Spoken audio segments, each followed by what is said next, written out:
Welcome back to Deep in State. I'm your host, Nick Hawks. This is sponsored by Goldhawks and Associates. On today's episode, we have Jing Sun, who is the co-founder at IoTeX MachineFi Labs.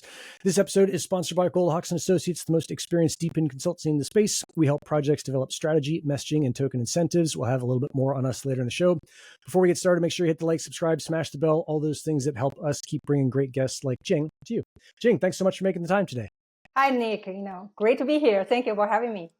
Yeah, I'm super excited because IoTeX is definitely one of the kind of longest running entrants in the whole DePIN space. You were here well before it was DePIN. And of course, they got you. You were recently, congratulations, named one of the top 7 future tech power women of 2024. So good work. Thank you. Thanks to the entire Web3 and the DePIN sector. Yeah, we are kind of driving the industry forward together. Yeah.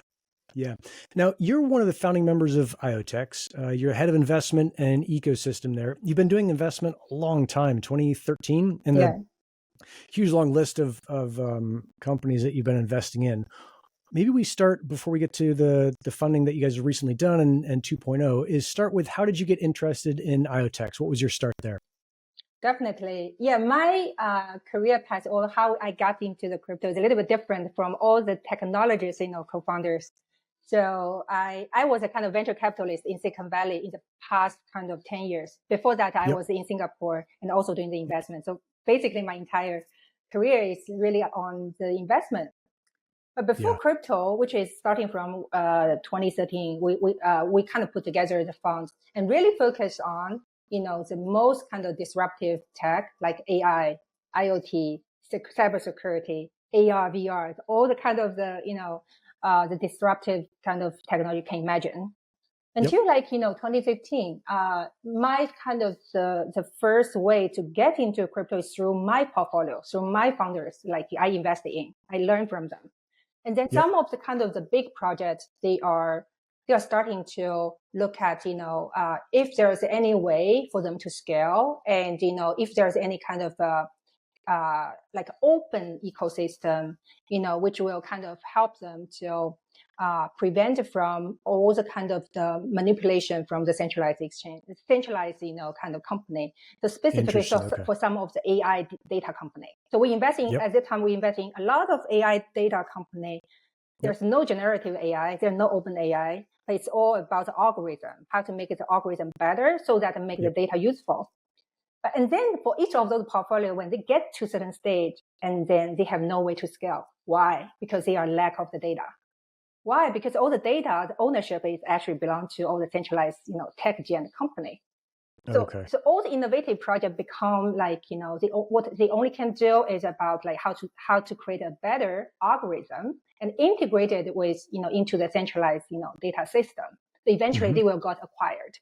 And this make me immediately realize actually at that time, our old infrastructure, old ecosystem are so close. So basically, there's a kind of completely kind of closed source, ecosystem. And then, they kind of take the user's data for granted and then only use for themselves, but they were not really kind of open to the other developer. They can kind of leverage on data and to do something cool and to unlock the data value. And on the other side, legally, they cannot do that because, they don't really have the authorization, from the user side, right? So that's the first thing, for some of the projects, they start to say, hey, if there's a decentralized way, or if there's a way actually just the data will be owned by the users. So that's kind of the first thing. And the second thing is about, at that time, Ethereum, they just coming up with, the smart contract platform and make it kind of possible, it's kind of programmable, platform, make it possible, you can build all the applications on top of that. And that kind of the moment we start to look into the thesis. At that time, kind of crypto is not really a thesis. And we kind of come up with a lot of technologies to talk about what's the opportunity here. And my first move will be I got completely kind of convinced and we start to kind of, invest in this as a sector or thesis and eventually, convert us to be a kind of crypto focused, venture capital fund. So that's the first kind of turning point. Yeah. And then the second point, that's around kind of 2016. And the second very big moment to me is I met with the other, founding team members from IoTeX. So which is Lauren, Xinxin, and, Kevin. So they are all kind of, the big, like brain, or like in the kind of the frontier, like pioneers, in the big companies for AI and for the IoT and also for security. Right. So we put together I'm actually kind of just be convinced by their vision. At that time, they see AI will be basically the major workforce. AI and machine will be the major workforce for the future decade. Now it's kind of reality, but at that time it's a very visionary. And then how we can organize all the devices and all the data and also all the resources which are actually generated by the device and machine. And we need a kind of decentralized way to do that, right? So that's kind of how everything is coming up. And at that time, the hot kind of, word is not DIPN, right? There's no DIPN. There's no machine. Well, it didn't exist. So it's IoT. So IoT is everything about devices and machine. So that's how, we come up with IoTeX as a name, because IoTeX, you can see, like, it's IoT and EX. And EX is, to us, is like the future. The future, but how we can kind of create a network, for future device and machine and AI. So that's really kind of how everything comes together.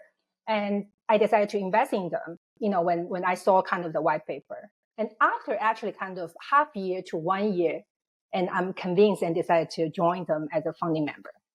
So that's like the story, the whole story.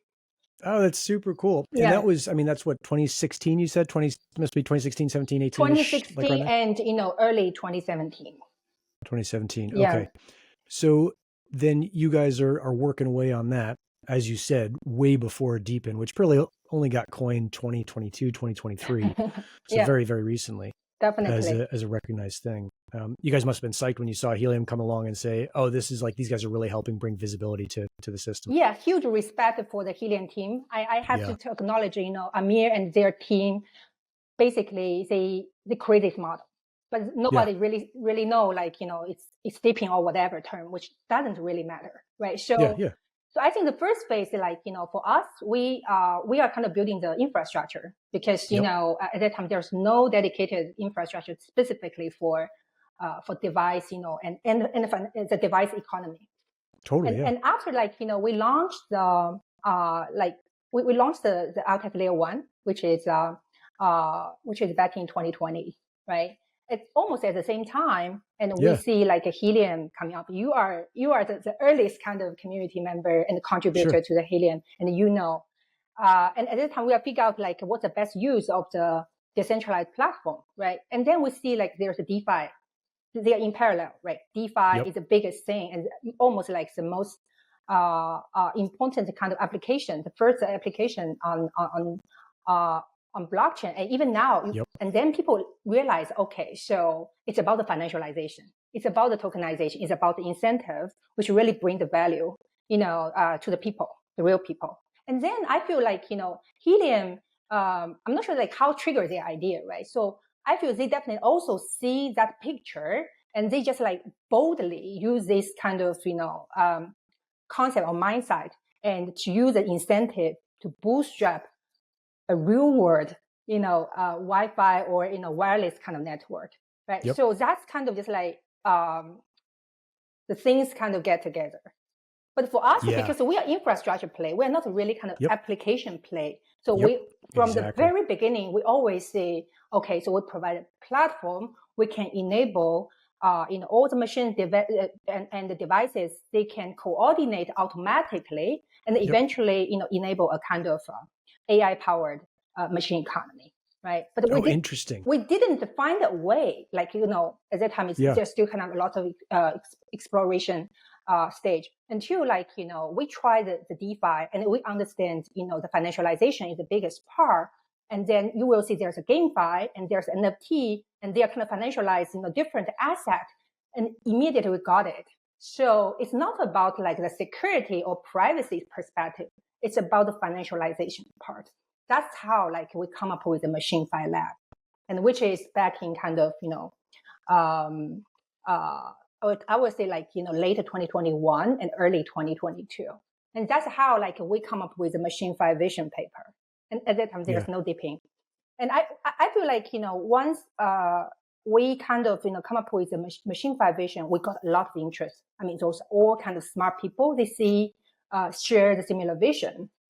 And, we see kind of different capital, they kind of come up with their different theses, they call like _𝐻𝐵, I remember, and DePIN. Those are all kind of early builders and early investors, right? Until just like, one day we see Messari, which is, the biggest kind of the media and the research firm, and Sami is the OG for this, sector, come up with this term. And we actually have a little bit this struggling, like say, hey, we should kind of insist on machine-fi, or I think, it's more important to have one term and organize all the resources and come to a consensus. And for us, we just like see and share the vision, and we want more builders work together with us, right? So that's really kind of just like, the development. And on the other side, definitely Helium come up with this, network, and almost like, the model, and inspired a lot of other like DePIN builders. They feel, so this is a way to build a physical network in real world, but do the financialization on the blockchain. And then you see kind of just like how the industry grow. It's exploded. It's been super, super cool to watch the whole thing and to see what you guys have been doing since the kind of before the beginning. Also what Helium has done, and then see how you guys are kind of becoming one of the rails for building DePIN on. Okay, let's take a quick break, talk about today's sponsor, Gold Hawks and Associates. We're a DePIN consultant firm helping projects with strategy, messaging, and token incentives. We run a blog for founders over at goldandhawks.com, produce this show, and most importantly, work with the core teams and communities of your favorite projects in the space to ensure tokenomics and incentives are fully aligned to build out some of the most badass physical infrastructure networks in the world. If your project needs help with any of these, check out goldandhawks.com. Okay, Jing, so you've got some super exciting news on the IoTeX side. We've got two things to talk about. One is this recent $50 million investment, and the other is IoTeX 2.0. What do you want to start with? Definitely. I think, so the 50 million news is out. Actually, it has been kind of, we closed for a while, right? So I think the biggest part is, we as an infrastructure and a modular player, Nick, you are one of the earliest kind of participants into our, like the real world event, which is only in the first DePIN event back in 2023. And at that time, we only have a tiny, like, ecosystem, right? Only maybe 10, 20 DePIN project. And now this year we have another, much bigger, I think at least double, triple size of the one. And then you can see this is a growth, right? And now just like we are in a very good position we have done the education for the investor, specifically those kind of institutional investor. You will see like many of those kind of investors, they already put DePIN and AI as a major thesis, right? So that's a kind of huge, like, growth. So, but we are the early kind of the pioneer, and we are really kind of well connected, with all the, the players, and we are enabler, right? So we kind of help them to build, we provide all the modular and for them to build and launch their network, right? So it makes sense, like, for all the investors, they come to us, and then that's like how this deal, structured, right? So, for those investors, they are, investing in IoTeX, right? So, and with kind of long-term, like staking, format, IoTeX token, and plus they will directly invest in, the DePIN ecosystem project, which building on top of IoTeX, even like some of the other platforms. Like so the goal is really about to foster the growth of the entire, DePIN ecosystem. So I would say, like, this 50 million funding is not only an IoTeX win, it's actually industry win. Right. So you will see with those kind of, capital, we also flow into different kind of DePIN project, and eventually it can drive the growth and successful launch for all type of the DePIN project in different verticals. Yeah. And it's definitely as the rails of DePIN, and as you guys kind of see yourselves in the space, it doesn't matter as much to you if one part of the space gets bigger or smaller. It's just that, hey, let's grow this space together. Well, with that, that's probably a nice segue into IoTeX 2.0. Tell me about that. Yeah. So yeah, a lot of people, community, they are very excited. Like, what's next? What's next, right? Yeah. I think the biggest thing, with those funding and all the other like the tech, foundation we have been built, it's really about the IoTeX 2.0, right? So the 2.0 comparing to the current platform, it's really about I think the big narrative. The big narrative will be really shifting to like how IoTeX as the base layer for DIPN, we can enable all type of different players. They can easily like join and participate into this ecosystem and make the flywheel really kind of run. So there's several parts, right? Previously, of course, the most important part will be the DIPN project, right? We're already doing that, but we will have some kind of really cool like layer to even kind of easily support their, not only kind of the network building, but also the asset launch. So the IoTeX 2.0 is enable like how we can easily enable, the DIPN project to issue their assets, starting from the device sale until like, the real kind of TGE. So that's a big part. But the second part, it's a huge part, the second part, very interesting. I think, the reason why IoTeX, we always say, hey, we are the modular platform, right? So we are not a typical kind of layer one. Of course, we have layer one, but the layer one is mostly like settle, the asset launch, settle the kind of the smart contract, and it's about the governance, right? But we have the middle layer, and which is, really kind of settle the off-chain data. But more importantly, we are provide kind of this modular. It's not only driven and built by IoTeX. We will want to make it open up more and make it very inclusive for other DIPN infrastructure builders to join. So that's a big part of IoTeX 2.0.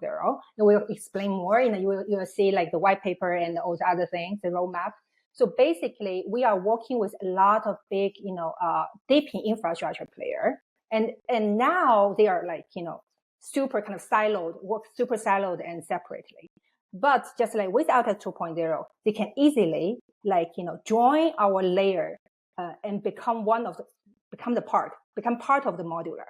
And then they can all kind of serve, the tech stack and serve the DIPN project. So then just like we're almost like a marketplace, right? We're a marketplace to connect all the, the DIPN infra and with the DIPN project. So that's one thing. That's the second thing. The third thing is really about the DIPN users or the device user, basically the miners.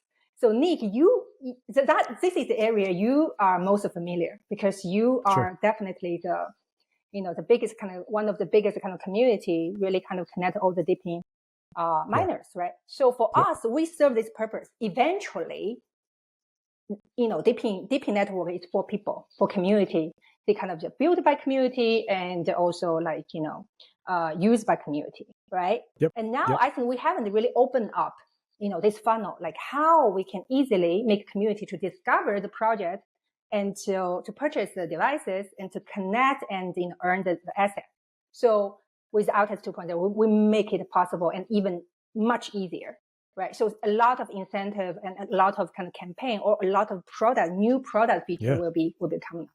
And then we definitely will invite kind of those influencers like yourself, to be really kind of, the drivers and education piece, right? To bring more community into this ecosystem. That's why, because at the end of the day, I think we align with the vision. DIPN will be the most important kind of thesis, really can bring crypto to mass adoption.